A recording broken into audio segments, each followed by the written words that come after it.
নমস্কার,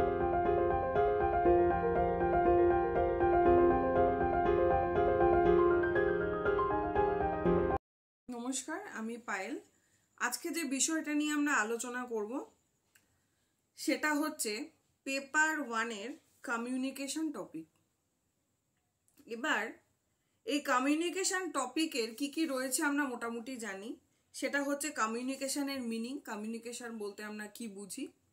তারপরে আপনার টাইপ অফ কমিউনিকেশন কত রকমের হয়, ক্যারেক্টারিস্টিক্স কি কি রয়েছে, এফেক্টিভ কমিউনিকেশন যেটা ভার্বাল, নন ভার্বাল, ইন্টারকালচারাল, এই বিষয়গুলো।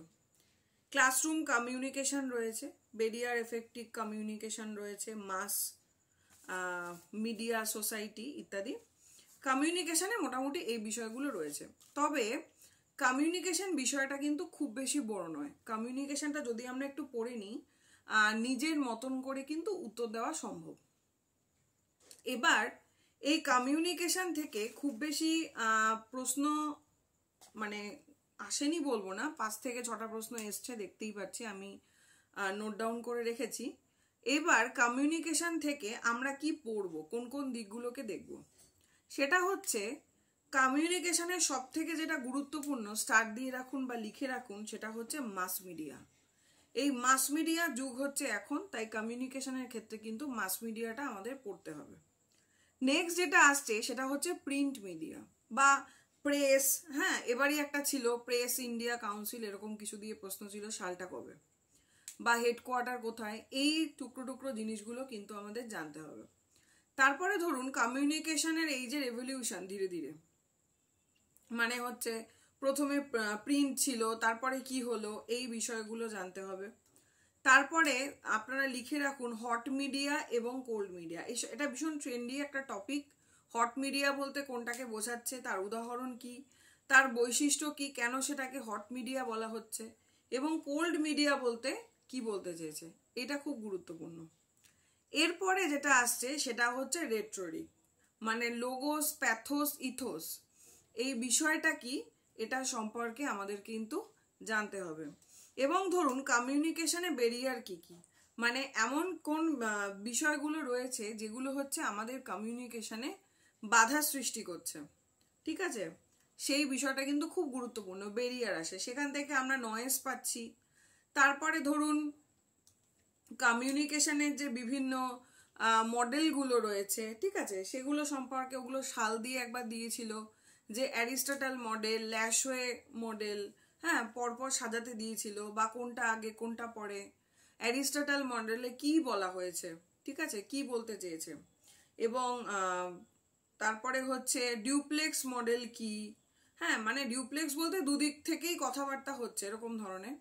আর একটা হচ্ছে যে মানে আমি কথা বলছি, আপনারা শুনছেন কিন্তু কোনো ফিডব্যাক পাচ্ছি না, এই ধরনের যে বিষয়গুলো, এই কোনটা কি ধরনের মডেল এবং তার বৈশিষ্ট্য কি, ম্যাথামেটিক্যাল মডেল কোনটাকে বলা হচ্ছে, ঠিক আছে, হেলিক্যাল মডেল, হ্যাঁ, ওয়েসলি মডেল, এই যে বিষয়গুলো, এগুলোর যেরকম বেসিক জিনিস জানতে হবে, যেমন সাল কত সালে হয়েছে, নাম কি কে করেছেন, তার সাথে সাথে কিন্তু আমাদের এটাও জানতে হবে বিষয়বস্তুটা কি, কারণ আমাদেরকে কিন্তু ওরকম ভাবে প্রশ্ন আসতে পারে। আরেকটা হচ্ছে খুব জেনারেল কোশ্চেন খুব বেশি পরিমাণে দেয়, যেমন ধরুন যেমন দিচ্ছে যে মানে কেউ কোনো টিচার সাহায্য করছে কোনো স্টুডেন্টকে, সেই বিষয়টাকে আমরা কি বলতে পারি, ঠিক আছে, মানে এই ধরনের বিষয়গুলো কিন্তু আসে। কেউ ক্লু দিয়ে দিচ্ছে, তাকে হেল্প করছে, হ্যাঁ, এটাকে আমরা কি বলবো, এই ধরনের কোশ্চেনগুলো।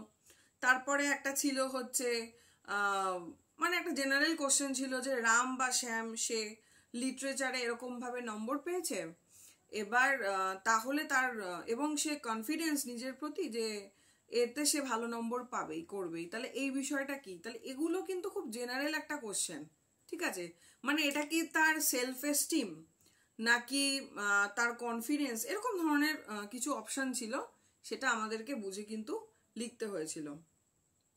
নেক্সট দেখুন যে বিষয়টা সেটা হচ্ছে সিনক্রোনিয়াস এবং আসিনক্রোনিয়াস। সিনক্রোনিয়াস মানে এই যে আমি কথা বলছি, ধরুন আমি লাইভ ক্লাস নিচ্ছি, আমি যা বলছি আপনারা সেটার ফিডব্যাক সাথে সাথে দিচ্ছেন, সিনক্রোনিয়াস হয়ে গেল।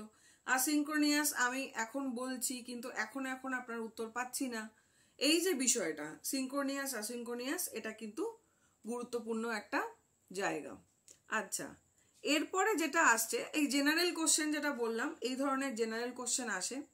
তারপরে হচ্ছে ক্লাসরুম কমিউনিকেশন, এটা ভীষণ গুরুত্বপূর্ণ, এটা স্টার্ট দিন, কারণ শিক্ষাক্ষেত্রে কমিউনিকেশন কিভাবে হবে এই বিষয়টা খুব গুরুত্বপূর্ণ।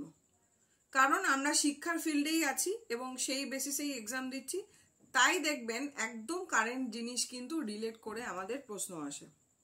এরপর হচ্ছে ব্যারিয়ার, শিক্ষার ক্ষেত্রে বাধা কোন কোন দিকগুলো হয়ে দাঁড়ায়, এই বাধাগুলোকে কিন্তু আমাদের দেখতে হবে। শিক্ষার মানে বলতে চাইছি কমিউনিকেশনের ক্ষেত্রে যোগাযোগের মাধ্যমের বাধা।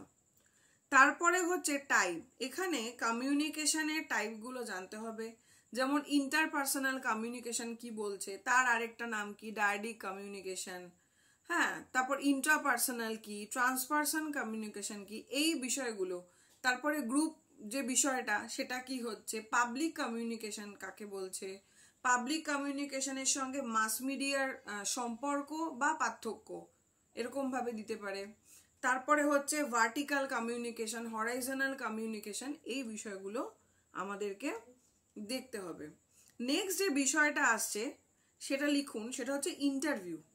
অর্থাৎ ইন্টারভিউ মানে আমরা জানি সাক্ষাৎকার, এই ইন্টারভিউ কিভাবে হচ্ছে, বা ধরুন কোশ্চেন মেথড, যেটা ক্লোজ কোশ্চেন নাকি ওপেন কোশ্চেন, ঠিক আছে, এই যে বিষয়টা এইটা কিন্তু দেখতে হবে।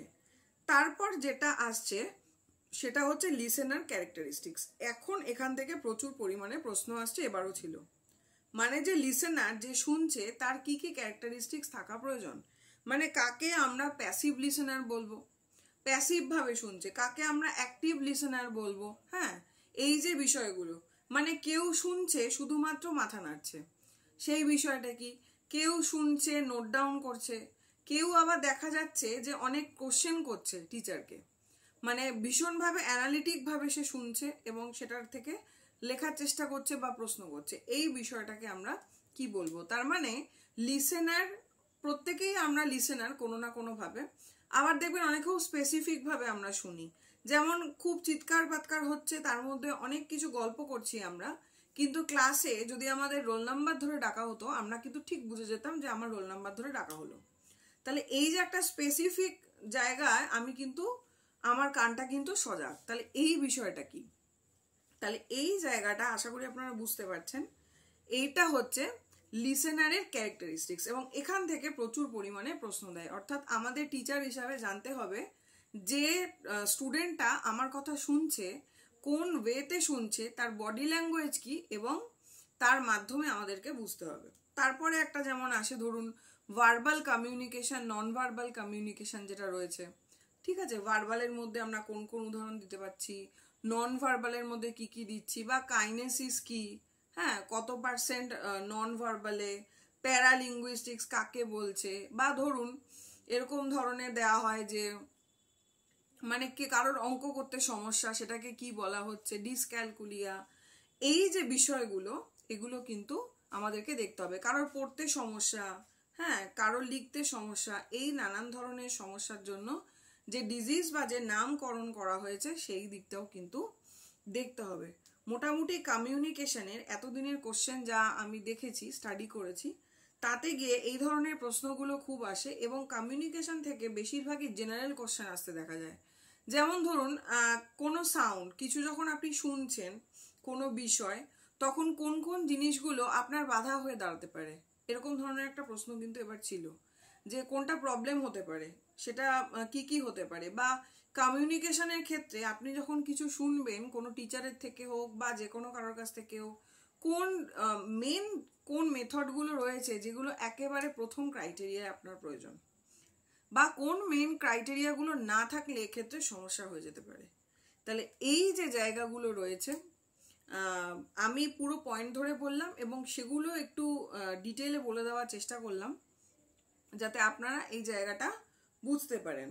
এবং রেট্রোরিক একদম পড়বেন, আর সোশ্যাল মিডিয়া যেটা মাস মিডিয়াটা ভীষণ গুরুত্বপূর্ণ, ঠিক আছে।